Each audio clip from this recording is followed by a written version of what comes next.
This will be a day long remembered. Now I am the master. Welcome to another episode of Legends and Theories. And welcome to my review of LEGO Revenge of the Sith Brickheadz. This is another value pack like the previous two. The one last year was from The Phantom Menace, and 2 years ago was from Return of the Jedi. And through that, now you have the characters of Anakin, Padme from Episode 3, Mace Windu, General Grievous, and Emperor Palpatine / Darth Sidious. And that adds on to the ones from the previous years of being Luke, Leia, Lando, Wicket, and R2 from the one from Return of the Jedi. And then Padme, Captain Panaka, Jar Jar, Qui-Gon, and Darth Maul from last year. And of them, this is honestly my favorite one. It has, my favorite character being Anakin, and it also has one of the best Brickhead builds I've seen. Definitely up there with the Balrog. And you'll get a look at them in order of how they were built. Starting off with Anakin.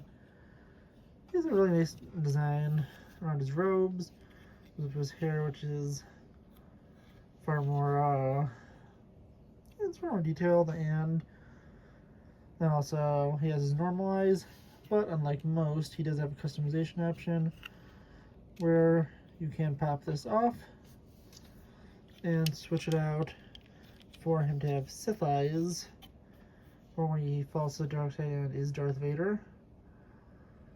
So you do have options to show him off as both, but I prefer to have him with his eyes of Anakin.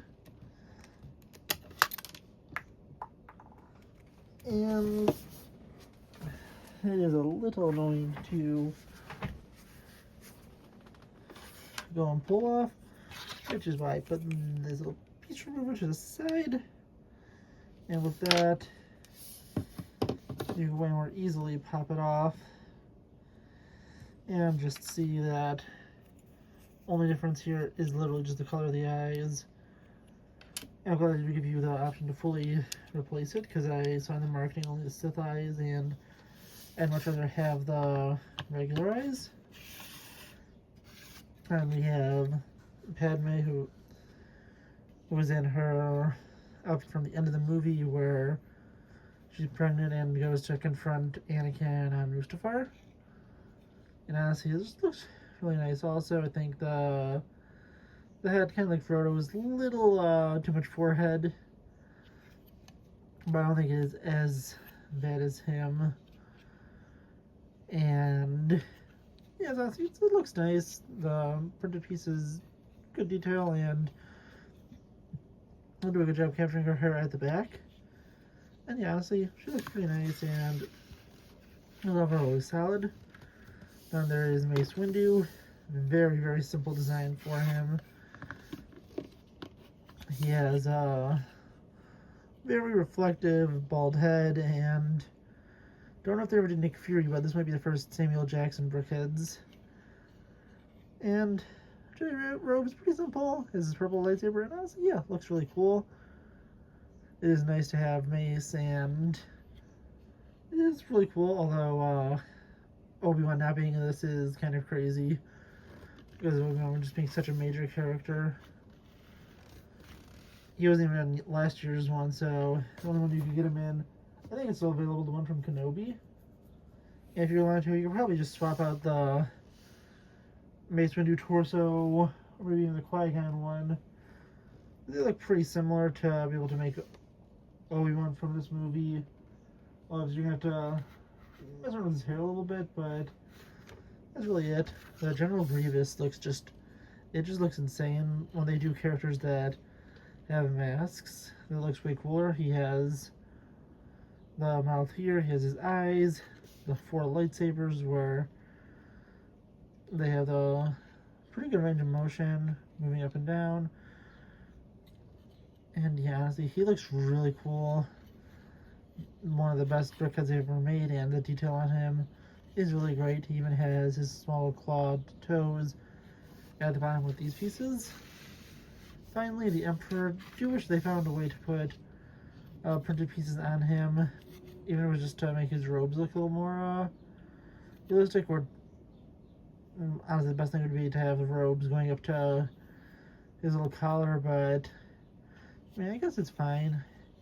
He looks cool, and they do a good job capturing everything. This was just something a little more exclusive vibe, since Sidious is one of the most important characters in Star Wars, since he's the main antagonist, at least for the movies. And yeah, honestly, they all look really cool. The Emperor is also really great to have, since he wasn't in the Return of the Jedi one from last year. And he'll look cool against my other Dark Side characters, since I really only have Vader and Maul. And yeah, honestly, all looks really nice. And it's really great to have this. I feel like the one for next year, if they're still doing this, would be Rogue One. Since there was nothing in 1981, 1991, or 2001, or 2011 in terms of movies. So, well, also nothing ends with the 6 from 86, 96, 06, but then another 16. So I think my prediction is next year we'll get Rogue One, and then we'll probably have Jyn, Cassian, K2, Krennic, and I'll probably Chirrut because he's really popular.